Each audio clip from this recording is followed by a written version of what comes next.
right, everybody, welcome to NorCal Sports Network. Wednesday night, Giants postgame show. We got the great Marty Lurie joining us. How you doing, Marty? Oh, good, Danny. Great to see you, and you're doing a great job. Congratulations on thank you. Together. Appreciate that, Marty. It's always great to have you on, and the chat loves it when Marty Lurie comes on. People are saying, when's Marty coming on next? I says, I'll get him on. Spencer Stewart says, hey, Marty. Yeah, they'll be all coming in here. They'll start popping in as the notifications go out. We're live. Well, the Giants, I put a fork in them last week after they lost to Seattle, but they lost another game tonight to Atlanta. They are now 8 games technically behind Atlanta with 28 to go. Yeah, it's difficult. Anytime you lose a game this time of year, when you can't go backwards, it's a problem. And when they're in that kind of 6 range, as you say, 7, because of the tiebreaker, if you go forward 3 games to 4, well, now 4 with 23 to go, you're still talking. If you go back to 10 with 23 to go, then you got trouble. So they're in that very dangerous range right now. I gave them until the end of the Diamondback series. I said by the end of the Diamondback series, at that point, they better be in that 3-4 range. If they're not, then you're really asking for trouble at that point. So I'm not ready to say put a fork in them, but it's getting warmed up. You're easier than I am. I put a fork in them. I don't see this team yet to win 4 in a row or 5 in a row all season. Atlanta, you got to look at the whole picture. Number one, is Atlanta going to continue winning at this pace? It's like San Diego and Arizona. They're going to play 800 ball for the next month, and that's kind of what Atlanta is doing right now with all the injuries. They're not losing. They're beating everybody. So that's got to slow down. All right. Now the Mets, they're 4-4 tonight with Arizona. They're scoring some runs. Their pitch not great. Bullpen's okay, but they're swinging the bat. So they're still in it. But the team to watch, the Cubs, believe it or not, the Cubs are ahead of the Giants now by a game. I said that, Marty. I said at the All-Star break on this show, watch out for the Cubs. They're not playing to the potential. They have some good veterans. I like some of their players. I like Bellinger. I like Horner. I like Swanson. These guys are proven vets that have played for a while. Then they've got, some other guys around the outfield, infield there. And I said they will pass the Giants and finish higher. And I don't know if that happens, but right now they've caught up with them. And the Cubs, in fact, let's just take a quick peek, shall we, at the standings and just take a look at what we're talking about here. Okay, let's move to the National League here. In fact, why don't we just go to the wild card, because that's what all Giants fans are interested in right now. We'll look at the wild card, and as we blow this up so everybody can see it, you see the Diamondbacks on top there. They've got a good cushion because they're technically 6 games up on the Mets. So the Diamondbacks are 6 up on the Mets, Padres 5.5, Braves 3.5. Now that could change to 3 or 4 depending on what happens in San Diego with that game. But you see the Cubs are now a game ahead of the Giants. Look here at the Giants' 67 losses to the Braves' 60. Yeah. They own the tiebreaker. So the Braves now have 29 games remaining. They're 73-60. The Giants, 66 and 67, have 28 games remaining. For the Giants to win 87, they got to go 20-8 to finish 87-75. 20-8. And for the Braves have to only win 86 games, because if they win 87, they own the tiebreaker. So the Braves only have to go 13 and 16 to finish 86 and 76. Yeah, no, the numbers are overwhelming. Look, the Giants can only win 95 games. So that means the magic number for Atlanta right now is 23. So any combination of Actually 22. Actually 22 because they own the tiebreaker. okay, all right, 22. So, the Any vagaries, combination. look, the schedule has gotten the Giants to look, they're not winning games they're supposed to win. They are who they are. Bill Parcells said this. I say it on the show all the time. You are what your record is, and they're a 500 team, and they're losing games that you would hope that they would win, but they're not winning them. Got beat by Detroit at the end of that series. Detroit's actually winning right now. They're starting to win some games now. But you ran into, of course, teams like the Marlins coming up, and you got to sweep them, and they're just not getting it done. They couldn't sweep the White Sox. Seattle can't hit at all, and they end up losing 2 or 3 up in Seattle, and the bad game on Friday night. So it's not going well. I want to talk about tonight a little bit. Yeah, let's get to that. Let's, in fact, tonight for me was sort of a microcosm of what's been happening over the last couple of weeks. And I said this, Bochy understood, and a lot of managers I've been around understand. I'm sure Bob Melvin does to some extent, but you get to this time of year, you have to manage differently. Things are different. You can't let a game get away from you. You can't. You've got to do everything you can to stop the bleeding and win this particular game. Now, we saw it on Friday night with the Tyler Rogers business, the 6 straight hits, and no one was ready. No one came in there. We've seen it on the White Sox series when he brought in Bevins in the 9th inning in a critical game. And I think we saw it tonight with Kyle Harrison. I mean, Kyle Harrison pitched the best game tonight that he's pitched in a long time, but he got to that the 5th inning, 6th inning, 5th inning, and he walks the guys at the end of the order. He's walking the lefty, Frelick and Ortiz. Neither one of them can hit, and he's been pitching great, but now he's all over the place. And now he's up to 90 some odd pitches. He's getting there. At this point, all right, it's 1st and 2nd. You got 2 out. Churio is up. Give him a shot to try to get Churio. Okay, it's a 0-0 game at that point. Why not? Well, Churio bangs one into right field, and now it's 1-0. The kid's down. All right, now you've seen a couple of walks. You've seen the hit to right field. You got Perkins coming up, who's not a great hitter, but against a lefty, he's hitting 2nd in the order. Get him out right there. And I said it. I mean, I'm not second guessing it. I said it. Get him out now. Right. And of course, Perkins knocks one over Conforto's head.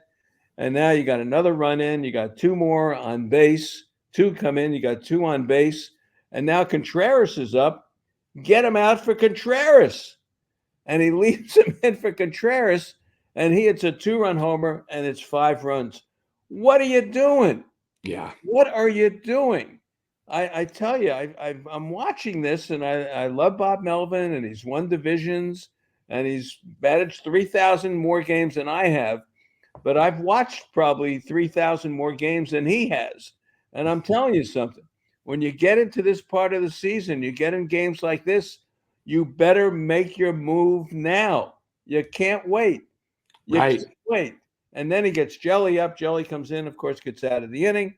And then Warren gives him a couple of good innings. The Giants now fight back with a couple of 2-out hits against a tough bullpen the Brewers have, and they get back in it. But it should not have happened that way. And I'm telling you, this happened the other night in Seattle, and it's not right. It's not right what's going on. He's got to manage differently, and he's not doing it. He's not doing it. Yeah. No. He's not. And, we look at the box score here tonight.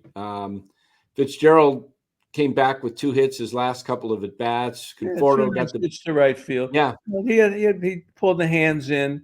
Look, the kid's struggling. They're throwing him all sorts of pitches. All kinds of spin. Yeah. They're just throwing him spin. Because look, if you throw him a fastball, he can crush it. Right. And he got a fastball side tonight, and he took it to right field, Yeah.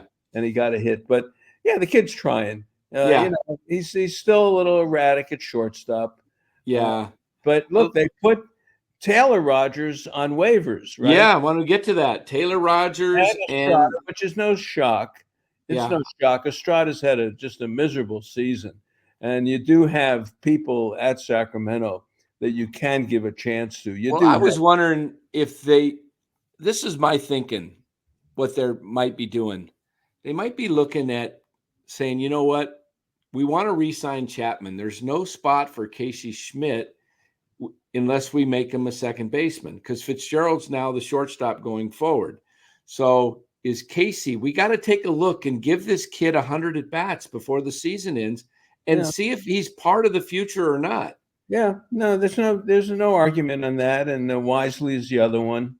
Yeah, I'm with Wisely, I want to see Casey play every day. Wisely to me is a guy that is not an everyday player. He's a fill-in guy. He's adequate when you need a guy to fill in for a week, but he's not a guy that you want to go play for 6 months. No, I agree. No, Schmidt is someone you can bring up, and you can the aforementioned Luciano. Right. You can bring him back and put him at second base. And I would like to see. I said this to Sean the other night. I'd love to see Luciano just get the guy playing first base. You don't have a first baseman right now until Eldridge comes up, and that's 2 years away. Let's see what Luciano can do. He can play first base. There's no doubt about it, because you're not field. Yeah, but you got Wade there now. You're not going to sit. Yeah, but Wade's not the answer. You still are playing. I mean, you got to be competitive. But you can't put Luciano at second if you wanted to. You could. Claim Estrada. And I would do that. If I would be fine with that if they just play one of the kids. Play him. But you got to, someone's got to claim Estrada at some point. Who do you think might claim him? I mean, Atlanta is out with Albies out right now, and they signed Merrifield. Merrifield's been terrific for them. He's been picking it up. Yeah. So I don't know. 5 hits the other night. I don't know who's Urshela is at third. I don't know. You'd have to go down and see, what contender may need a second baseman. The other one is Taylor Rogers. What happened to him? I mean, how do you Eric Miller's got the strikeout pitch. All right. But he does come in with first and second, and he walks the first guy. And now he's got to strike out Hoskins, which he does. And then he strikes out the kid, Frelick, who had no chance to end the inning, Terang, to end the inning right there. But my point is, you put Taylor Rogers on waivers, I guess you've given up on him because you're paying him in the millions. Yeah, he makes 11 to 12 million, I think, a year. Yeah, but they haven't used him in big situations in a while. That's a weird one for me. It really is strange, Marty, because he's done nothing to really lose faith in the team. He hasn't had a bad season. No, they like Miller's arm better. And I like the veteran leadership and look, Rogers was a closer with Minnesota. He closed for a while in San Diego. Get rid of the money. And I got to say, if they get rid of Rogers, it'll be 100% that Farhan's 3-year deals he's handed out, none of them have made it through the third year. They've all been let go or traded. Yeah. Yep. Every one of them. The other guy I would put on waivers right now is Conforto. I brought that up. And you know why I bring up Conforto? I mean, he did get a hit tonight, and he did, but come on, he's hitting like 225 and he's making some money. But you do have kids who can't play the outfield. Look, McRae, you gave him a chance. McRae's an interesting player. They haven't started pitching to him yet. Right. And when they start pitching to him, we'll see what happens. But so far, he's running into some mistakes, and he's got some power. I like his speed. But Conforto, my God, he's just taking up space. Well, do you think because of the platooning that they have done with Conforto that they he plays a lot now? But I mean, he's hitting .313 against lefties, and yet they pinch hit for him the other night. Let Matos play up here. You know, Yeah, I there's just got to think be somebody to play in the outfield. I don't know. It seems to me that would be a natural. He probably can help somebody. that's He's what a I was thinking. He veteran, could help somebody. Yeah, and it would. This is Wednesday. We've got until Saturday, Saturday. right? So it wouldn't shock me to see him go somewhere.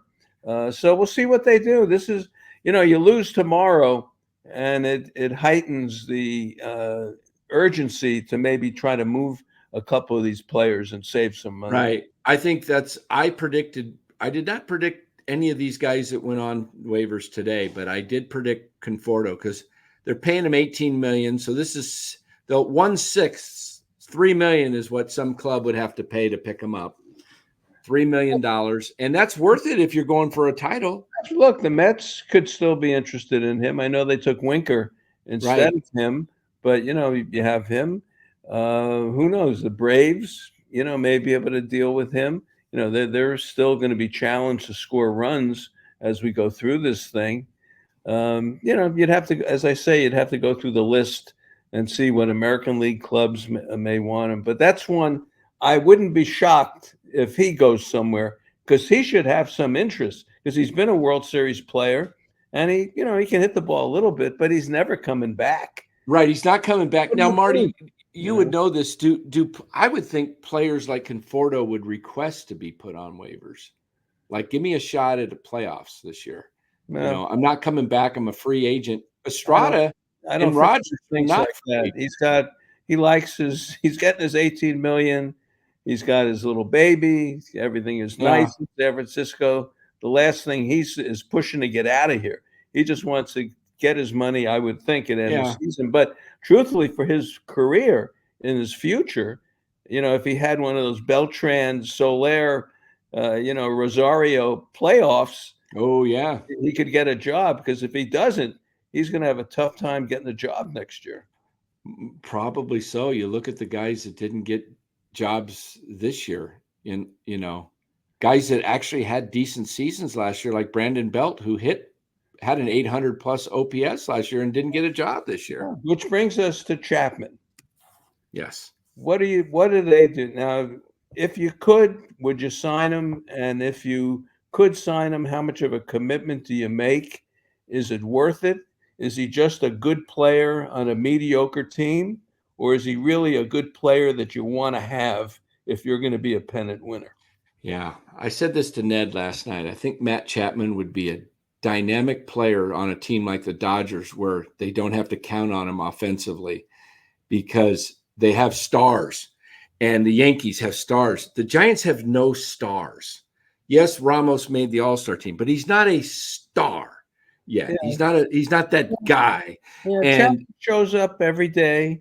He's a great glove. He's going to yeah, hit 25 home runs.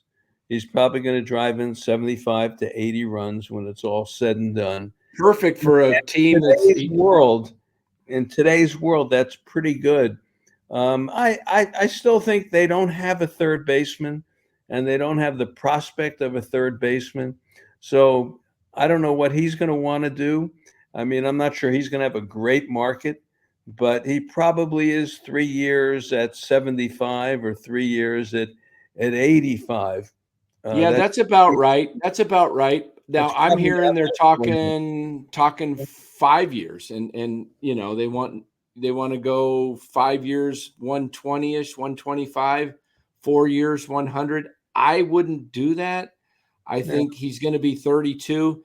To me, if I'm going to tear up his contract, I'll give him 2 years and 60 million even. But don't go over 2 years because he's going to regress at some point, and he's never been a clutch hitter. That's why his RBIs are only at 62. Yeah. Now look, he's going to be up 600 times. He shows up every day. Yeah, He's going to lead the team in hits and home run. He's a very, very nice player. he is. I have And, no and problem about this his team, game. there's no one behind him. Right. You got So to bring in, go get I would think Guerrero. he's going to opt out, and I think the Giants should really try to get him for the 3 years and so in that, then it would be paying him for 4 because he's here now. Right. So you'd be paying him like for 4 years for maybe 100, which is probably what he should have gotten last year, something like that. Now, the thing that if you bring back Chapman and you don't do anything else to bring in stars, you're not getting the full use of his talents. He's right now coming up too often in key situations with runners in scoring position, Yeah. and he doesn't come through. His batting average is with 240. runners in scoring position, but his batting average with runners in scoring position is like 190. Yeah, he's a He's 240 hitter, basically. right. He's got you In got to today's have world, he does have power, and he does come through occasionally. And look, the guy catches everything. He really is a fabulous. he's a Crawford is to short. He is to third. he's a great third baseman. He's a very what I would call he's very talented on the bases. He's very game aware. Good runner. Made one mistake this year, which really hurt him after the triple against Detroit and coming home on the infield with the infield in. That was just a mental error. But you know what? I've watched him play enough to see that he definitely knows how to play the game well. He shows up. He's a good clubhouse guy. He's really perfect for this club. But you know what's missing?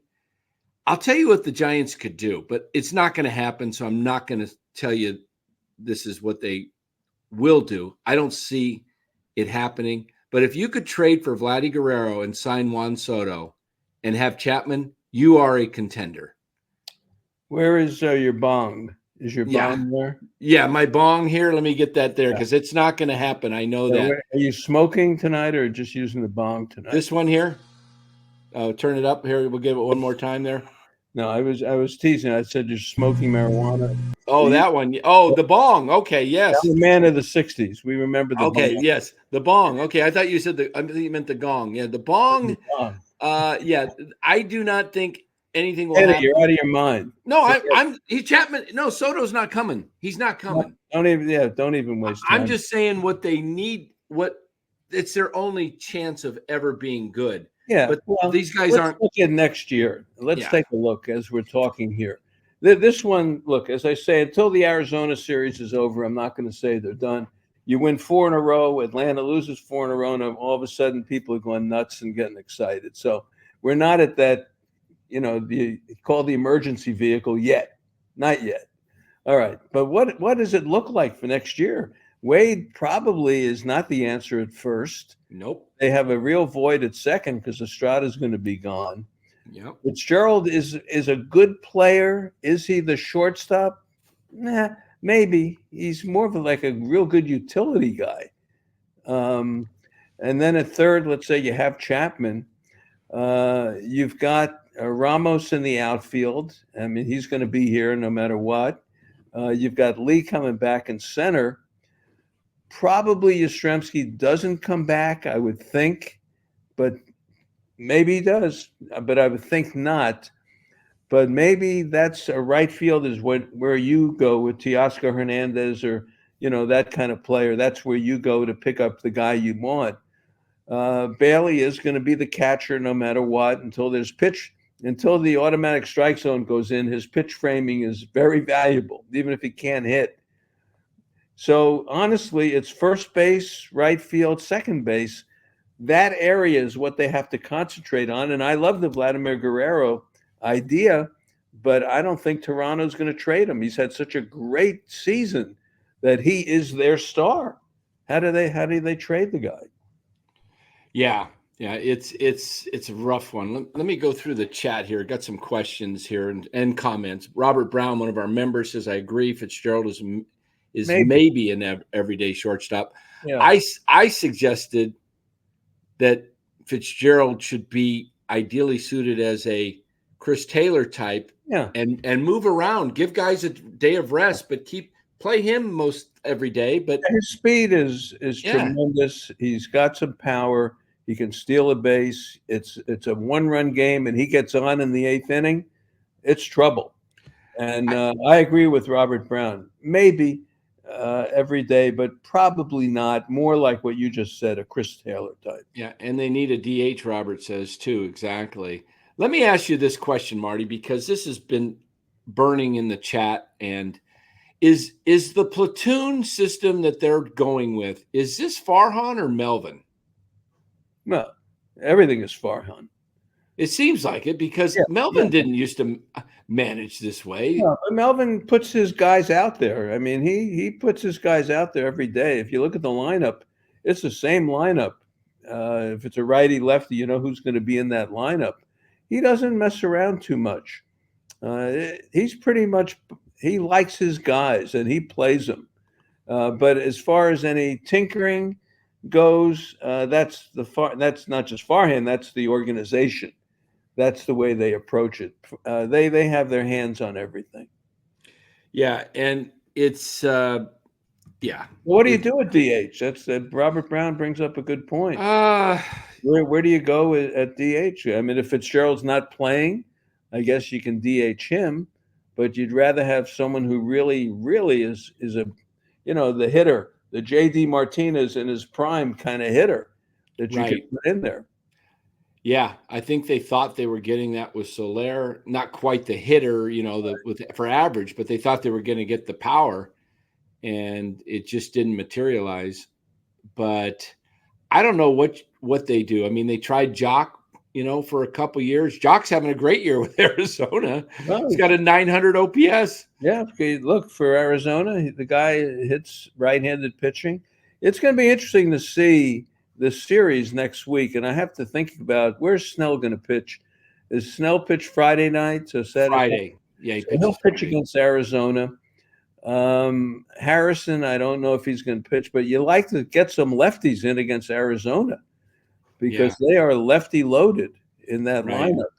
And Marte is supposed to maybe come back next weekend. Next week, he's on the IL. Yeah, he's got a high ankle sprain now. They're saying Walker in the Giants series. It's not impossible. Oh, Christian Walker, he's been out too. Arizona's winning without these guys, and when they get healthy, they're going to be a tough out. Carroll's starting to play now. Carroll is a lefty, and he had a home run tonight. He's starting to play, and the little kid catcher that they got in there. Oh yes, yeah, left-handed, and then you get Jock, who's left-handed, and if Martinez playing, he's left-handed. So you've got some action here against them. So let's see what happens next week. I'd love to see a good lefty go against Arizona, but boy, this Giants team, when you need the big hit, it just doesn't happen. The bullpen still is solid. It's still solid. And no matter who they bring up, the guy is pretty good. And this Warren, he looked like he's got a 95-mile-an-hour fastball, got a breaking pitch. Tommy John, so the control's off, but good arm. You give him a lead in the seventh inning, and it's still Duvall, as goofy as he is. He still has his stuff. He does. Right. He still has. He gets in trouble, and he still can throw that 100-mile-an-hour, and he's still got the slider. And then you got Walker. You got the other Rogers. That bullpen is still solid. It really is. Yeah, it's been great to see the actual bullpen come around. If you got Bevins in there, or Jelly. Walker has been dynamite. Absolutely dynamite. Yeah. But the clutch hitting, Corey Dixon says it right here. No clutch hitting whatsoever on this team. No. It is, Sean was on Monday night, made the joke with Ron Wotus on the set the other night, talking about the day they played Saturday against Seattle, where they actually stole bases, 4 bases, made 2 bunts. And I was like, where's this been all season? And they made the joke about the Little League World Series bunting over and how that game ended. I don't know if you saw that highlight. The kid threw it down. And Sean said, even if they didn't throw it down the line, if the runner was on third, they probably would have figured a way they probably would have scored. It wasn't the Giants. The big leagues, it's tough to give up an out. Yeah. It really is. I know I'm talking analytically and all that, but it is tough to give up an out. A lot of teams will do it. They'll, move a runner over. But boy, you move that runner to second with 1 out, and the pitching is so good. You see, when the pitching wasn't so good, if you moved the guy over, you had a decent shot at getting a hit. Yeah. Now the pitching is so good, it's Right. hard to get a hit. The league hits 240. Yeah. You It hit does. Yeah. 240, you're an average hitter. Yeah. It's So amazing. you can't bunt as much, but you can use your speed. And that's what McRae gives him. I think McRae could be a part of the team next year. It's not impossible. No, he You probably won't hit much for average, but he plays. He gets great jumps on the ball. He And he can run. You need Yeah. you need athletes. So Absolutely. make a spot for him. Yeah. I guess Luciano, if he is your guy as the DH, if you're going to finally commit to him and just give him that chance. Give him that 300 at bats and just forget about it. You just have to, at some point, you have to let the kid hit. Right. Let him Right. hit. Let me Corey says another loss. Braves win 6 back now. 6 in the standings, Corey, but technically they're 8 back because Loss column. the 7 in the loss column with the Braves owning the tiebreaker means the Braves need to lose 8 more games than the Giants lose. So the Giants are in a situation now where they probably will have to win 88 games just to have a shot. And to do that, they have to win 21 and go 21-7. Just make it, look, go 4-2. How about that? How about 5-1? Just make it interesting. Then we'll worry about 22-6. Yeah, the Giants really 5-1. What they have to do is not even look at Atlanta. They just need to win. Yeah. And just win. Just win, baby. That's the deal. Give me a 4-2 or a 5-1, and I'll take my chances. But you can't lose 2 or 3 to Seattle. Seattle couldn't hit it all. They couldn't hit it all. That was not good that they lost that series. That was a tough one. Yeah, now tomorrow is Birdsong, so let's see what he's got. This is a home run park. The ball travels here. It is, and Savali, they saw him when he was with Cleveland. He gives up a ton of home runs. Right. So tomorrow could be. I'll say tomorrow the score is 8-7. Okay, something 8-7. Like that. Yeah. All right, this Aaron runs tomorrow. Very good. Aaron, one of our members, says, "Will Farhan's 80 sell the job to ownership, assuming he's even needs to do that? Let me see if I can make sense of this. Sell job to ownership. Be that the kids are now playing and that there's something for 25, even though that's only happening because of slumping bets injuries." I think so. I think you got a point. I think if he says, "Okay, I'm rebuilding, and I'm gonna, let's bring in more of the kids next year. We got Birdsong, we got Harrison, we got Robbie Ray and Webb, and we got our bullpen, and now let's try to get some kids playing here. Then give me a shot at that." Yeah, if they're committed to that, they're not bringing Ned in, to start making trades. My opinion is that this ball club needs to trade and get some more athletes at the major league level and give up some of that minor league talent. I just think they have to. You need a general manager who has the broader view, in my opinion, of making trades and bringing in new players. Not guys who are hurt, not guys in A ball who are hurt or rehabbing, but go out and get me a player who's ready to play. And give up some of your minor leagues that people may want, but give me someone that's ready. Right. Absolutely. And, the thing... He doesn't do that. That's not... He doesn't make trades. Sabian made trades. They all didn't work out, but at least he pulled the trigger. He was willing to take risks. I've said this to Farhan, and I've said it on the show. I think he tried this year. He really did. I mean, look, they tried to sign free agents. They tried Otani, they tried Yamamoto. They tried. They probably didn't have a chance, and probably you had to be more realistic. Say, we probably don't have a chance here. But then the market kind of grabbed them and dictated to them that they couldn't make moves in November, December, and January because the market wouldn't move. And these guys sat out there and sat out there. So then Farhan got in a position, okay, I can't make moves because no one's biting right now. So I'll wait. And he waited and he signed. Boom. I mean, look, I was standing in the clubhouse every day. A new guy showed up. Yeah. You know, here's Murphy. Here's Soler. Here's Chapman. Here's Robbie Ray. Here's Snell. Yeah. You know, every time you turn around, it's someone new. And it just didn't work out. He tried. He really did. tried. I don't give him market. I don't give him grief for signing Hicks, Soler, another one. And you know, my thing was with Jordan Hicks, and I said it right away when they signed him to be a starter. I said, this is not going to work out. He has never pitched more than 77 innings in a season.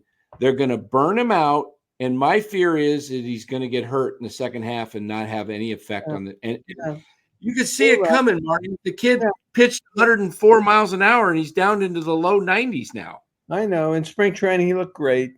He looked terrific. He was fresh. And he just said 2 days ago, he said, look, now I know what I'm getting into. I'll come in better shape. And again, he was a signee over the winter and in this whole new position. And he wasn't really ready. Not that it was his fault, but he wasn't really ready for what was ahead. And it came back to bite him.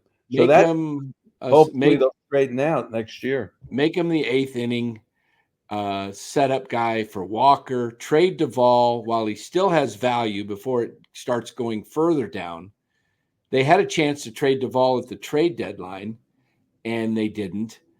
And I thought they should have traded Snell because I didn't see him getting to the playoffs. And we don't know what the offers were. To be fair to Farhan, it's possible nobody offered anything worth making the trade. Yeah. But it's a tough decision. It's a tough decision. You know, you're still in it. You know, he's your guy. He's pitching great. The potential is there. He still is. And he's fighting for a contract. So he's going to give you everything he's got every time out. Unfortunately, he had to pitch in Seattle and had a big party at his house on Thursday night and was probably still recovering, you know, whenever he pitched on Saturday, you know, so he was distracted. But look, if they're going to do anything, look, is Webb tired? I mean, Webb was really struggling, giving up the home runs right and left yesterday. He's coming off of a respiratory illness. And he's pitched a lot of innings. Look, they're doing their best. They're doing their best for what they have, and they still are not put away. You know what I mean? You know, we're heading into September. Well, I started my show Saturday night, Marty, with Don Meredith singing "Turn Out the Lights." The party's over. I think it's over. I think it's over. You go 5-1, and you'll be on 6 times a day like Larry.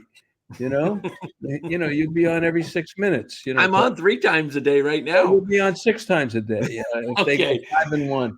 So they go 5-1. If they go 5-1 at any point on this with the rest of this schedule, I guess they could do it with Miami coming in next week. Why not? You win. You win tomorrow.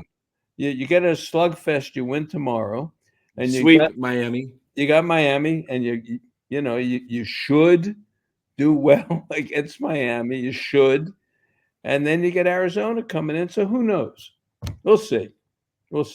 Well, Robert wants to know, do you think with trades, Farhan can make the hard choices? He hasn't done it yet. It's not his MO. It just has not done it yet. So my answer is I'll have to see it. I'll be from Missouri. I'll be Harry Truman. Show me. Right. You got to show me that you can do it. He has not shown that yet. Everything he's done has been sort of off, the waiver wire, the injured guy, a lot of free agent signings over the winter, and he did do that. I give him total credit for that. But as far as taking Wisenhunt and Luciano and another guy, McRae, and trading him for the next Jackson Churio, that hasn't happened. And that's what I'd like to see happen. Right. What do you think? I know I asked you this last time. I'll tell you, I think you believe Farhan's going to be back, right, in 25? I do. I think I think there's going to be a lot of noise as this season starts to end in September, and they start kind of falling further back, and that they finish below 500. I think there's going to be a cry for. I mean, Mad Dog came on to NBC Sports Bay Area, I and remember. Laura Britt asked the question. I remember that was months ago. Yeah, months ago. But somebody put Laura up to that question. I'm telling you, that was there's somebody in the organization that wants that out there. That Yeah. Look, it's not impossible. It's not impossible. You know, he's had his chance. He's had his chance to build it his way. He's had his chance to sign the free agents, and nothing has really gone his way. It just hasn't gone his way. So it's not impossible. They could make a move and change direction. It's not just the general manager. He runs the whole umbrella. he runs the whole operation. It's not Pete. You know, it's not Zach Manazian. It's not Holmes, the scouting director. It's the guy at the top. And they could make a change. It's not impossible. It's not impossible. Yeah, I mean, I think Farham's value. If September gets particularly ugly, like it did for Kapler last year, right? Got to Arizona and just quit. I mean, if it ever got to that looked like that, it's not impossible that they could make a change. It really isn't. I can foresee that happening with this schedule, because right now they're facing Arizona and San Diego total of 12 times between the two teams. They've got 28 games left. Yeah. 12 with Arizona Diamondbacks, and then they got Baltimore, Kansas City. That's another 6, so that's 18. Let me see the rest of that for September.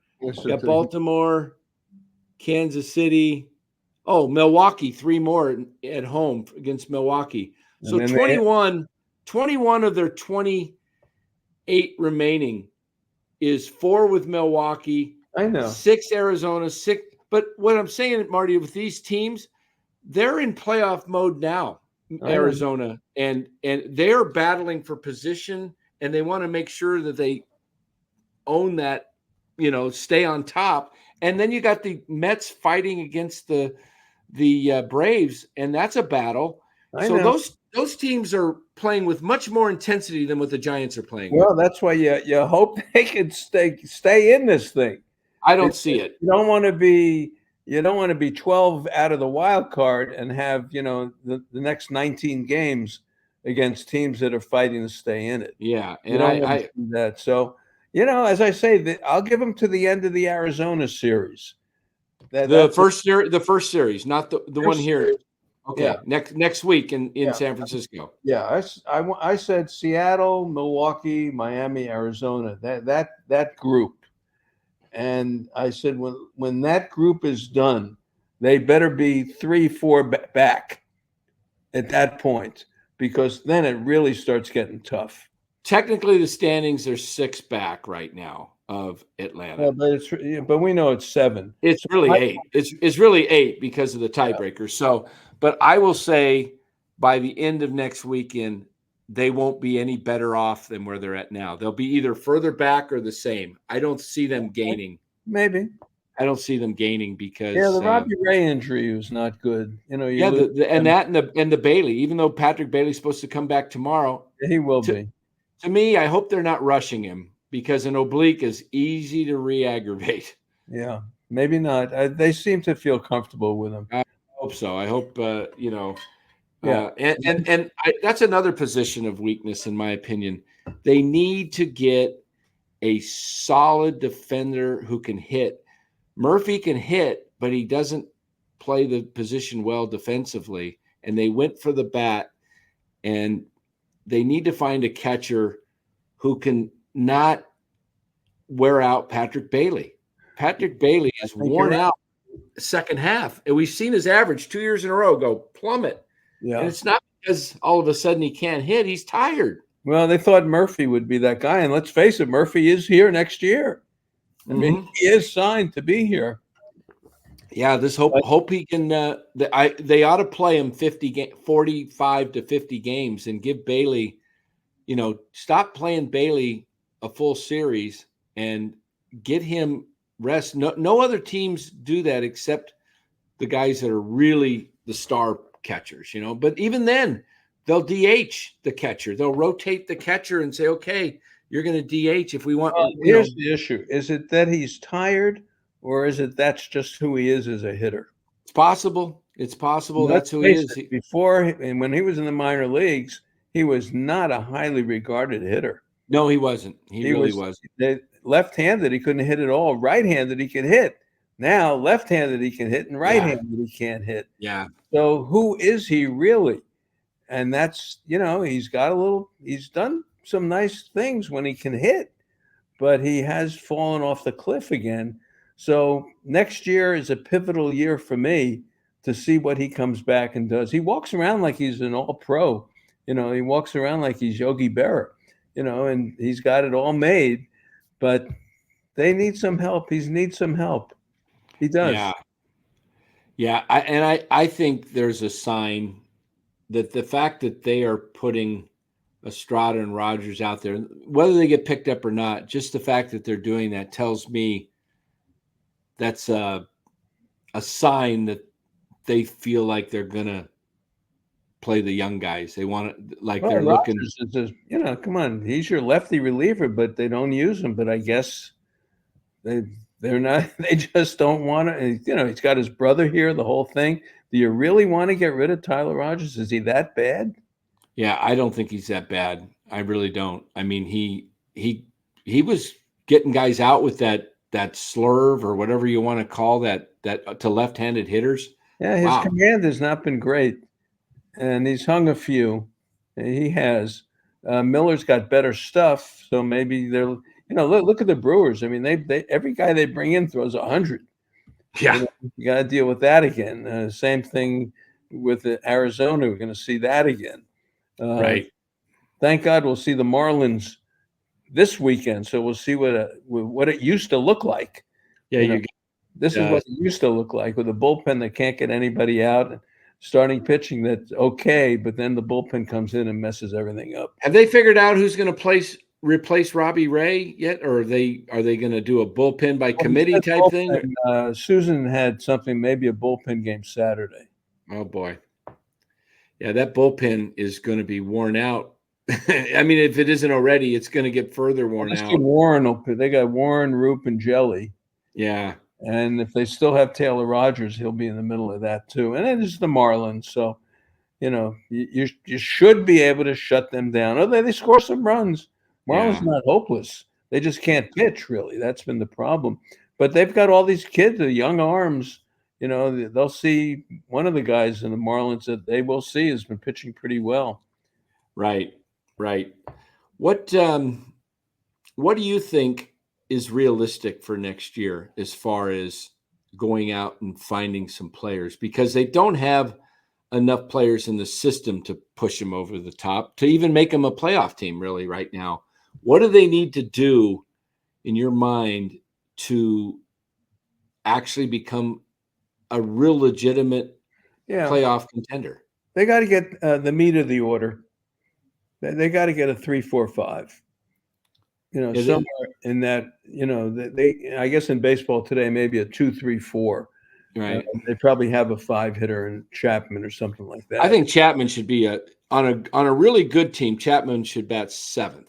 Yeah, well, maybe a little bit higher because he does have some power. He has the power, but he doesn't come. Question, I'd say 2-3-4 guy. A 2-3. Who do you think might be available out there? You don't know. You just don't know. This may take more than 1 year. This window that they have may be a window that takes a couple of years, and they may have to look for players who can become major league players who are ready. And that's maybe what they have to do. Yeah, I have been on record. I hate saying it because I want to see the Giants win. I'm a Giants. I followed them since I was a kid, 7 years old in 1968. But I looked at the history of the Giants the other night, Marty. They came to San Francisco in 1958. their first losing season. What year do you think that was? The Giants' first losing season. Let's see. In San Francisco. Yeah. I would say 76. 72. Okay. 72 was their first. So they won 14 years in a row. Didn't make the playoffs, of course, because there was only one team for most of those years. But 14 winning seasons, 72 through basically early 80s was pretty dead. It was a rough decade. But then 83, they had a good season, 82, 83, and then it got bleak again. Then they drafted Will Clark in 85 and Robbie Thompson. Then they brought in Roger Craig. And all of a sudden, 87 title, 89 World Series, then you bring in Barry and you got Matt Williams. And then they go to 97. They have some rough years in the middle of the 90s, 95, 96.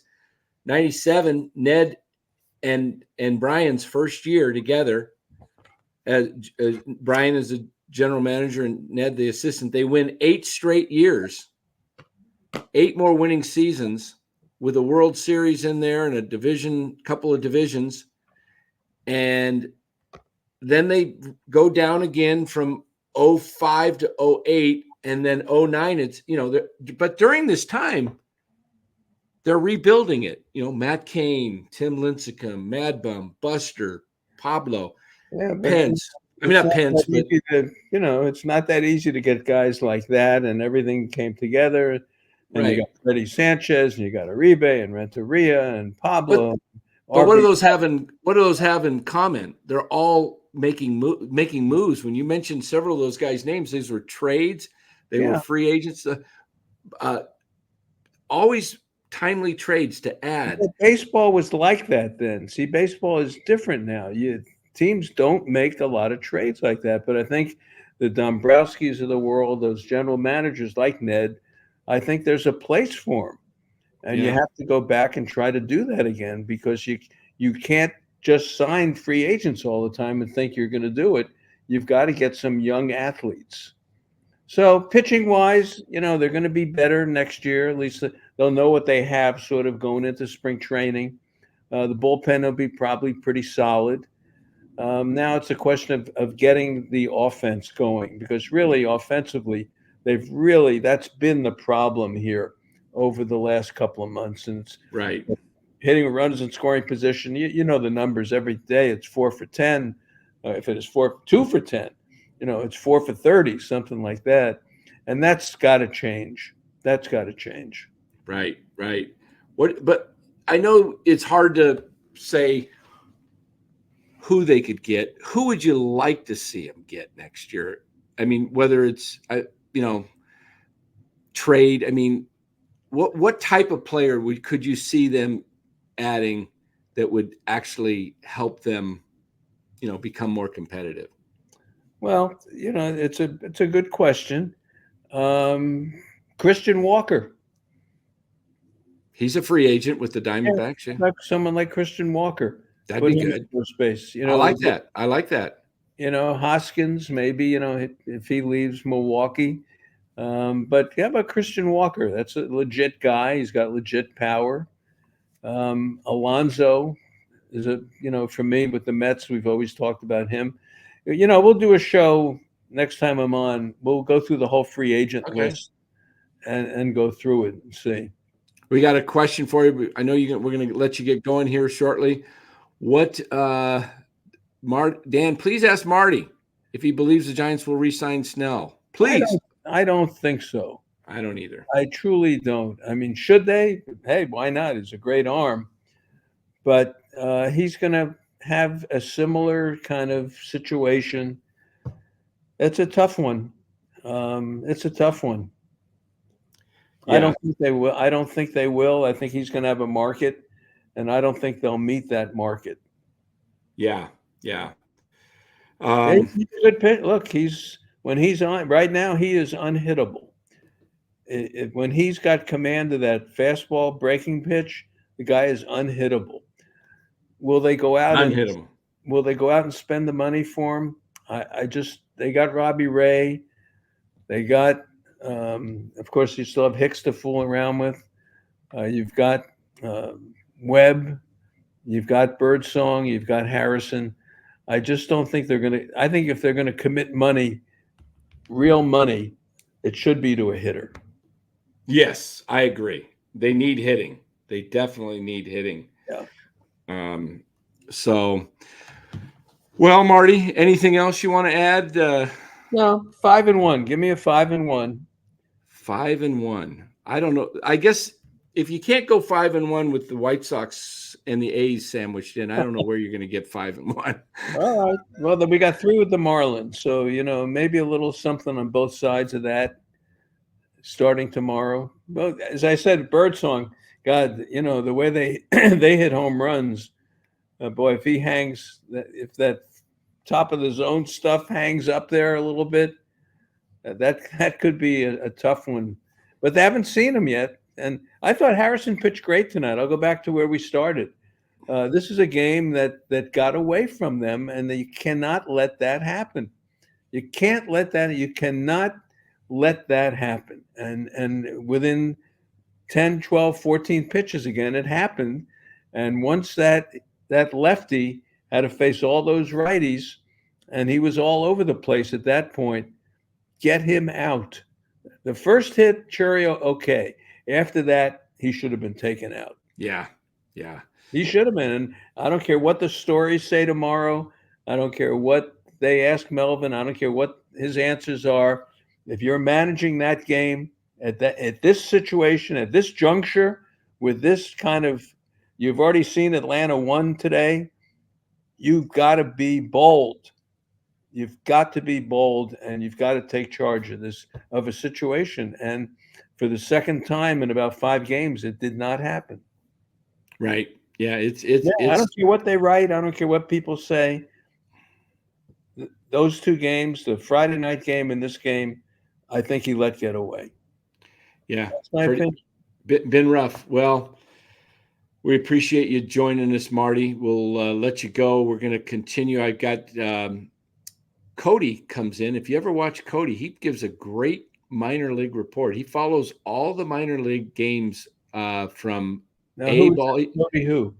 He's a young guy that has his own channel called Even Year Dynasty Show, and he's got a great take on the. He played ball himself, not at a high level like none of us did, but he has a really good grasp of the game, and he was pretty high on McRae. He really liked McRae's power and his defense and speed, but he says the hard part's going to be hitting for average. Yeah, well, he's never, he's at the lower levels of the minor leagues. He didn't hit at all, but that's okay.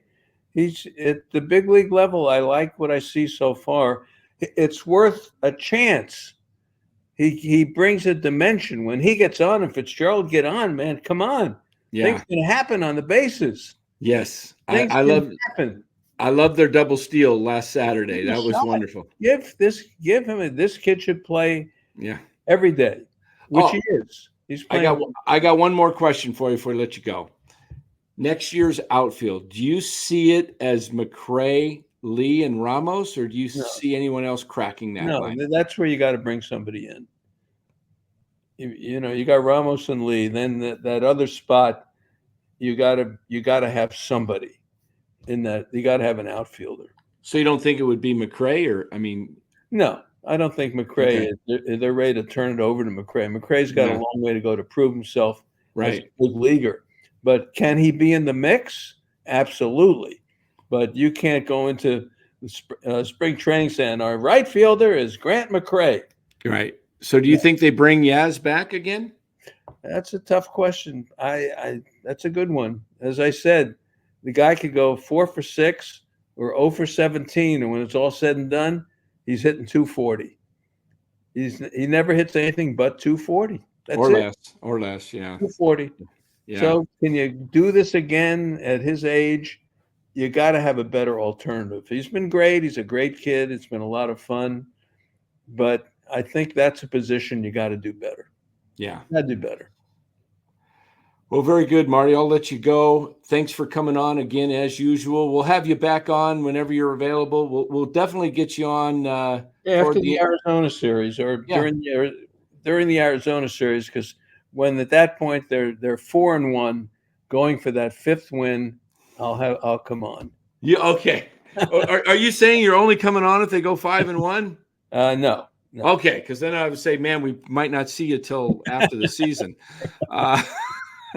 So, all right. Well, we will get you back on. Let me put that there. We'll get you. We'll get you.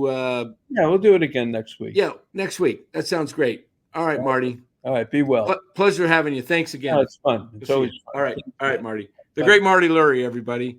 Okay. As always, a treat for NorCal Sports Network.